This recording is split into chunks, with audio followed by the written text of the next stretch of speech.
Yo，what's up？ 欢迎回来 Rider ATS， 我是 Jermaine。我即将就要代表 Rider ATS 去参加 Chery Tiggo PHEV 系列，用他们来行驶1200 km， 不打油不打电，从 KL 去到槟城，再从槟城倒回来。我是还蛮没有信心啦，毕竟我没有真正很长时间的去试驾过这个 Tiggo PHEV 系列。那么 Rider ATS 在中国就有做过这个尝试，就来问下，看还有什么 tips 可以给我的吗？做这种 one thing adventure 呢，以前我就有做过 Proton 的啦，就用他们的 Iris， 那时候成绩好像是一箱油走500多公里啦。然后后来我就有在中国用 Omoda 系列车型 C7 PHEV， 我那时候做到的成绩是11个国家对比我代表马来西亚拿到了第2名，1200公里对我来讲是小问题但是这一次我们要驾的车是这个 Chery 的全新 Tiggo 7 PHEV， 它的油箱 capacity 跟它的电池的 capacity 我就不太确定跟 C7 PHEV 一不一样，所以我是没有什么意见，照样行驶。我们不要玩臭，我们不要关冷气，我们也不要驾非常的慢，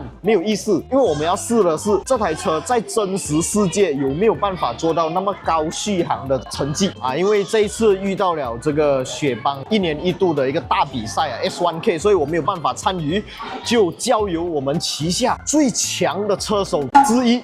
Jermaine 代替 Rider ATS 去参加这个 PHEV 挑战，随便都可以 Top 3的啦。那现在我们就进入主题内容啦 ，Let's go。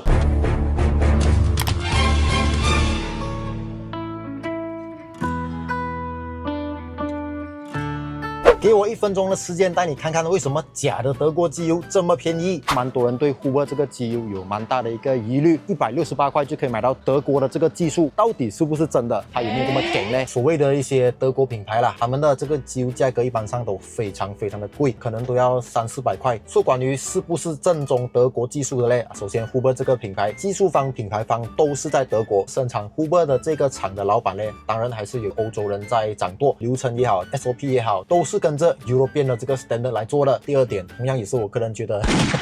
真的不太行的，就是这个包装方面，这个桶应该你会在某些比较普通的机油身上看过，就不是橙色，可能是别的颜色啦。讲说会用上这个瓶子，主要就是因为这个瓶子它是在马来西亚市场啦，经过了非常多年的打磨，20年前的设计，这个瓶子是没有那么容易的摔坏，不断优良改进而来的。瓶子方面省下了 costing， 做在这个你的内容物，你的 content 就可以用到成分更加干净的这个机油。点击左下角的这个按钮，直接去到 Huber 的 Shopee 官方网店查看更多的详情以及下单。当然也非常欢迎用过 Huber 机油的各位在留言区写出你们最老实的 comment， 这个机油到底有没有像我讲的那么厉害？先跟大家报告一下，截至目前为止我们大概是开了100多公里的路，从满电满油，现在是用到这个电有28%，油缸是显示还可以行驶876 km。再来我们的这个综合油耗表现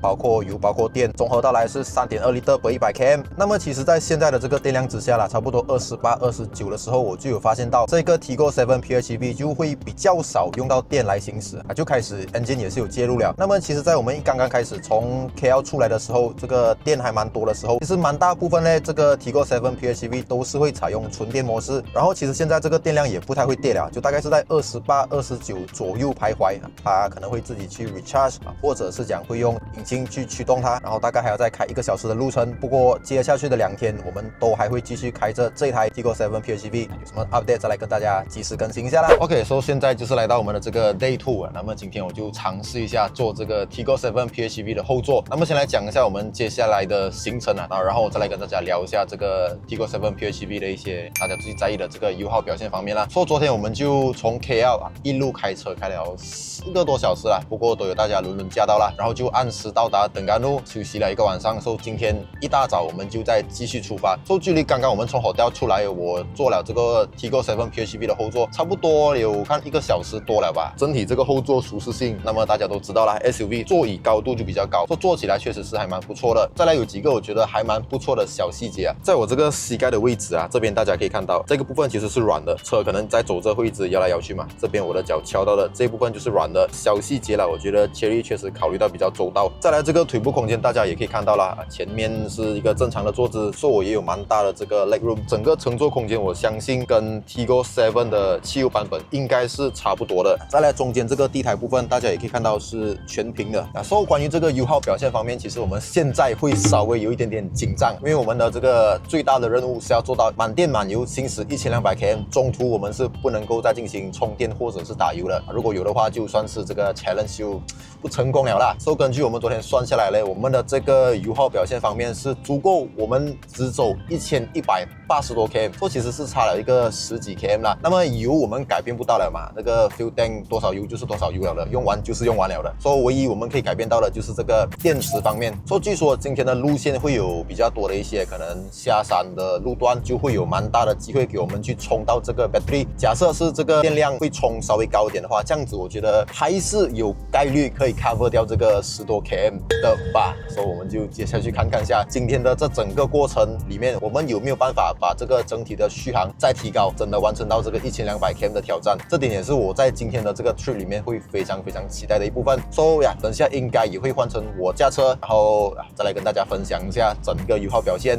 距离刚刚等甘路这边，我们现在应该陆续开了4个小时这样子的这个车程啦，跟大家报告一下我们现在的这个油耗状况是怎么样。我们目前是已经大概行驶了700多公里，然后我们的油缸还显示我们还有这个489公里的汽油可以使用。再这样子算下来的话，这个1200公里的挑战好像可以顺利完成，好像而已啊，我还不敢把话讲死，因为我们现在也不知道接下来的路况是怎么样。不过其实就刚刚一段路啦，我们是有走了蛮多的这些上下坡，我觉得我也陆续掌握到这个 Tiggo 7 PHEV 的这套 Chery Super Hybrid 的系统是怎么样子去运作，怎么样子去玩，什么样的时速来 cruising 来 recharge 的话才是有一个最佳的功效的。我们的电量就如我一开始讲到的啊，它一般上都会 maintain 在28、29左右而已啊，尽量不会让它跌到太低。不过刚刚其实我们最低是看到有跌到22%这样子，不过后续啊我们就把它 recharge 回来 charge 到大概30%左右。从这样子这个消耗来看的话，它就是会比较智能的去选择什么时候用电，什么时候用油。我们的汽油如果在用电蛮多的这个情况之下，当然就可以省下不少了。我们就可以看到有更多的这个可行驶里数，好像现在这样子下坡的时候，就可以尽量的放掉油门，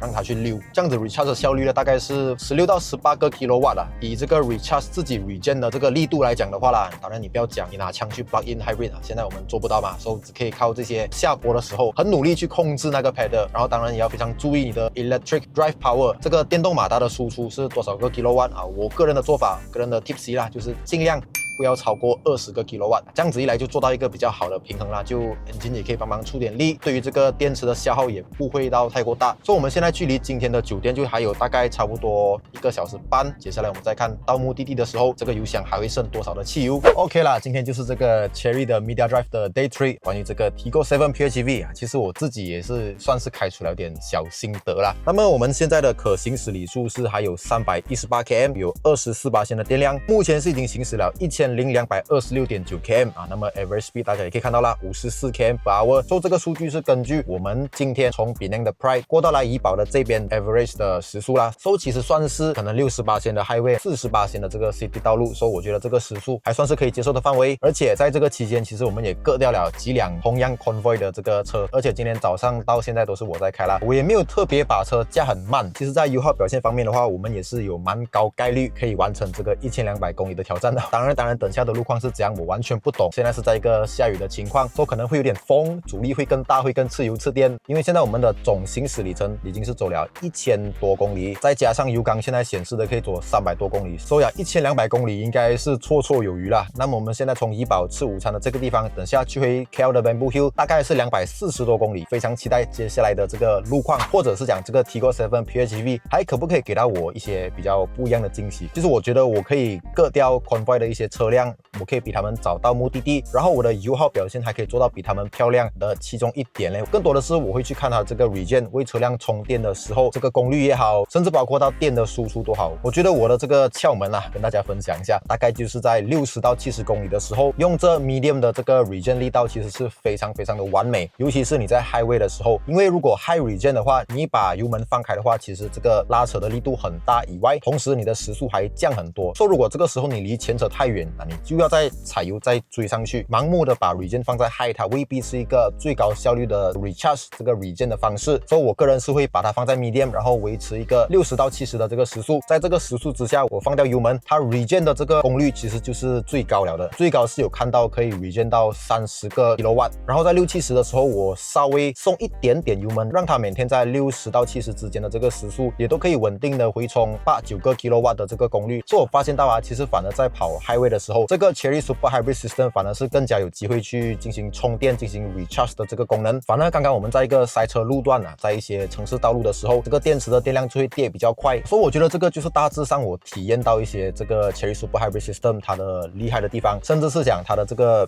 玩法要怎样子去平衡用油跟用电的这个情况。因为我们现在的情况是要确保油不要用太多，同时电也不要用太多，同时还要把这个电尽量的 recharge 回来。接下来我们应该就会出发，从怡保到 KL， 就像我刚刚所讲的240多公里。所以接下来的路程也会由我这个黄金右脚来开车，控制这个时速，控制它的这个 recharge 的力度等等，让油耗尽量不要上太高，同时也让电池可以进行 regen， 同时还要在这个 highway 行驶的时候 maintain 在一个比较适当、比较适合的时速啦。究竟这个挑战可不可以完成？究竟我们有没有办法成功的把这台 Tigor 7 PHEV 开回 KL 的 Bamboo Hill？ 这个1200公里的挑战，我们已经可以宣布胜利了没有错啦。目前我们行驶的里程数已经是1215公里了，距离最终的目的地就还有26公里。所以我对这个成绩其实是相当的满意。重点是现在我们的油箱还显示可以走161公里的这个路程。那么如果真的要把它去到完的话，我相信1300公里可能也都可以的。不过这个当然是看个人的这个驾驶习惯你的脚重脚轻来做到的啦。那么我的脚其实讲轻也没有很轻我就顺吧，我觉得算是跟着 highway 这个比较正常的时速啦，当然也不会特别快，也不会特别慢期间我还是一样有超车这些啦，所以我觉得我算是用一个比较合理的驾法来做到这个成绩的。然后当然我们车上的冷气从头到尾也没有关过，就是这样子开车的，对这个成绩算是相当满意啦，也相当的惊喜因为这一次是真正我们实测这个官方标定的1200公里是真的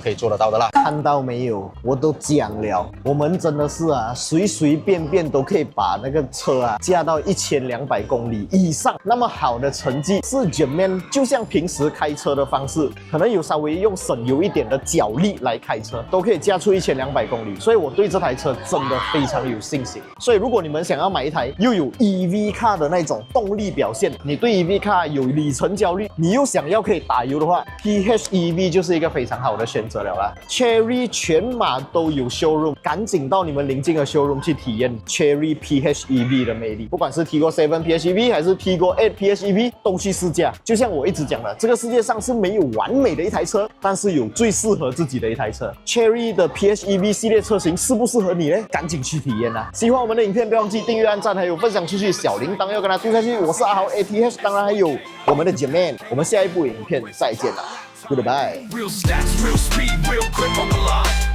We ain't influencers, we ain't no clowns. But we're a rap, we hold it down. Real test drives, real reviews, no factory scripts, we speak the truth. From Sapine to the streets, push it to the edge. Feel the G-force balance on the razor's edge. Don't talk to me.